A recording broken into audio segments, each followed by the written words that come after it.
Tēnā tātou katoa. Well, welcome to my third video in the Saggy Bells series. It's been some time since you last heard from me, mainly because I've been waiting to try and tee up an interview with somebody who knows something about the vaccine and the side effects that come along with the vaccine, in particular, obviously, Bell's palsy. So I finally got some information for you, which I'll get to shortly, but in the meantime, just to let you know how I'm doing, because I've had a number of people actually this week checking in to see how I am. Thank you very much for your concern. I know that when I start to get messages, it's time to do another video, so that's why I'm here today. What is really positive is that there's no more pain. Remember I talked about the nerve pain last time? Well, that's all gone. In fact, that cleared up soon after my last video, which was, according to my notes here, on day 21. That's when I did my last video. This is day 56, would you believe? It's almost 8 weeks of living with saggy bowels. So the pain's gone, which is great. That also means that I'm no longer on any medication. So I'm feeling good.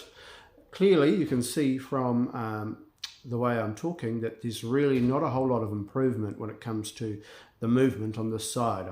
In fact, it's exactly the same in my opinion. Some people might think that it's improved a little bit, but just looking at my reflection in the phone here, it looks pretty much the same. I can't move my eyebrow. Still can't blink, and this is my smile at the moment. Very much the Rob Muldoon grin going on. Somebody I was talking to who had saggy bowels about a year ago monitored their progress by how many teeth they could see when they smiled, which I think is a great idea, so maybe I'll take that on board as well. One of the things I forgot to tell you about last time in terms of any kind of medication or treatment was these little babies here. This is what I'm using in my eye. This is a gel drop, which basically is like it's like a film that it puts across the eyeball and protects it. It's actually really good. That's what I use during the day 2 or 3 times. It's a bit thicker than your average runny kind of eye drop, and that's what you need just to look after that eye.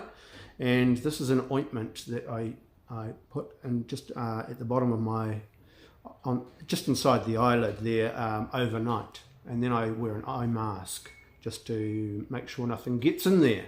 So that's another thing to look forward to if any of you guys end up with the saggy bowels, is the eye treatment, which is actually really, really important. And the other thing I forgot to say is to stay well. I know I did say that, but I didn't say it in the context of how I actually picked up bowels, and it was exactly this. I was unwell in December. I suspect it was some kind of virus, and naughty me, I didn't go and get it checked out. I was unwell for some weeks actually, and I suspect that that's how I ended up with this condition, is because I didn't get the virus seen to, and yeah, my immune system tried to fight it off and went into overdrive, and here we are. So if you find yourself with a virus, obviously in these conditions, you should be getting checked anyway. What I can say is I didn't have COVID, I'm certain of that, back in December. And yeah, regardless of what it is that's making you unwell, make sure you get it seen to by a professional, and then you can maybe avoid being in this position. So, to the vaccine. I contacted a number of different people, experts in their fields. I made an approach to an immunologist, also to doctor friends of mine, to my own doctor as well, and to the Ministry of Health, and basically met a brick wall. The answer being that some felt that it was inappropriate to be commenting publicly in this kind of forum about the side effects of the vaccine, which I'm sure will be making some of you a little bit suspicious. However, I do have some information for you because the Minister of Health came through with a whole bunch of answers to my questions, which were all around, what causes bowels, what sort of numbers of people who are vaccinated got bowels and that sort of thing. And also my doctor came through as well. I should make a point of saying that. He's sent me this 29-page report, and this is the information that I want to share with you now. So the report was actually done, this is just a few disclaimers here. The report was done in the UK. It was done in September last year, but it is the most thorough report on side effects to the vaccine that has been done to date. Clearly things have changed a little bit now, and we're not in the UK, but I'm sure that the numbers are on par. What they did is that they tested people who had the AstraZeneca vaccine and the ones who had the Pfizer vaccine. They tested 1.8 million people who had the AstraZeneca and 1.6 million people who had the Pfizer. And that's what I'm most interested in because, of course, that's what we've been vaccinated with here. They also tested people who had COVID. And what's really interesting is more people as a percentage got Bell's palsy after getting COVID-19 than those who were vaccinated. So for example, 1.6 million people were tested who'd had the Pfizer vaccine.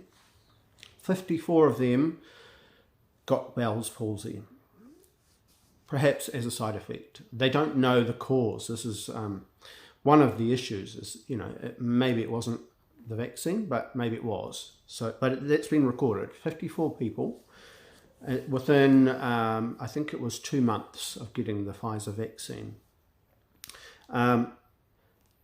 21 people got Bell's palsy after getting COVID. And that's from a pool of 299,000 people, which is significantly smaller than the number who were tested for the vaccine. As a percentage, it's more than double the number of people who got Bell's after getting the Pfizer vaccine. In fact, at that ratio, I've just done a whole lot of scribbles here, but at that ratio, 116 people would have got Bell's after getting the vaccine, but that wasn't the case. 54 people did, 21 people got it after getting COVID-19. So what that tells us is that you're at more risk. It's still small numbers, I admit, but you're at more risk getting Bell's if you get COVID-19, which I found quite interesting. One of the things I asked my doctor was, when can I get my booster shot? And initially, you'll recall, when I first went to see him, he said, just hold off for now. You want to wait until your symptoms clear.